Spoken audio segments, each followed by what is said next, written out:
कहावत है कि दो बर्तन आपस में पड़े हों तो उनके टकराने की आवाज भी आ जाती है। एक घर में रहने वाले मियाँ बीवी तो फिर इंसान है जिनमें हर किस्म के जज्बात मौजन होते हैं, प्यार के भी, गुस्से के भी।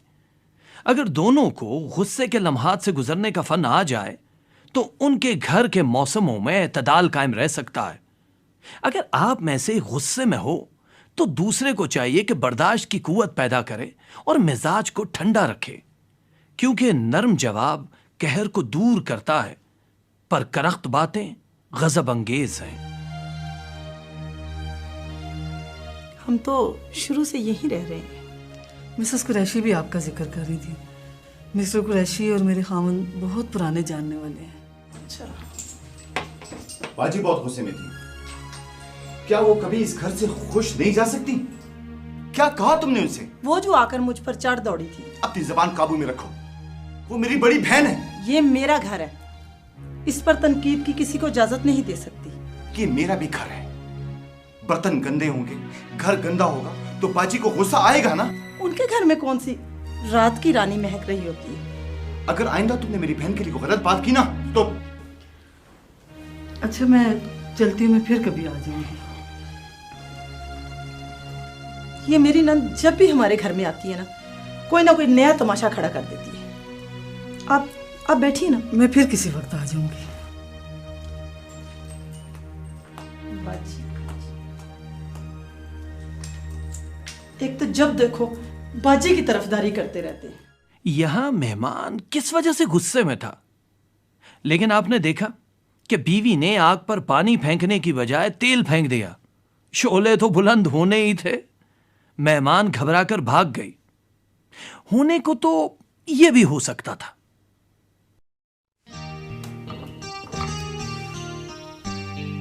हम तो शुरू से यहीं रह रहे हैं। मिसेस कुरैशी भी आपका जिक्र कर रही थी। मिस्टर कुरैशी और मेरे खामन बहुत पुराने जानने वाले हैं। अच्छा, बाजी बहुत गुस्से में थी। क्या कभी वो। फिदा, ये है हमारी नई पड़ोसन मिसेस सुहेल। अच्छा जी, अस्सलाम वालेकुम। वालेकुम अस्सलाम। सुहेल साहब नहीं है आपके साथ? वो अभी तो दफ्तरी चक्रों में है, फारूक हो जाएंगे तो जरूर आएंगे। अच्छा जी, आप प्लीज बैठिए। शुक्रिया। आप गपशप कीजिए, मैं चीनी कर दूँ। अच्छा, मैं चलती हूँ। अरे नहीं, अभी तो ठीक से आपसे बात भी नहीं हुई। नहीं, मेरा ख्याल है आप भाई अभी आए हैं, आप उनको देख लो। मैं फिर किसी वक्त आ जाऊंगी। और हाँ, आप भी तो आओ ना किसी दिन हमारे घर। जरूर जरूर, किसी वक्त भी आ जाऊंगी। चले, ठीक है।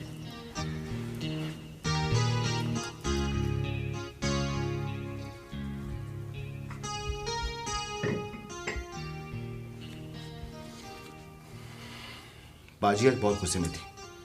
क्या कहा तुमने उनसे? मैंने क्या कहना था, बड़ी हैं और फिर गलती भी मेरी ही थी। यानी? जब बाजी घर आई तो घर साफ नहीं था।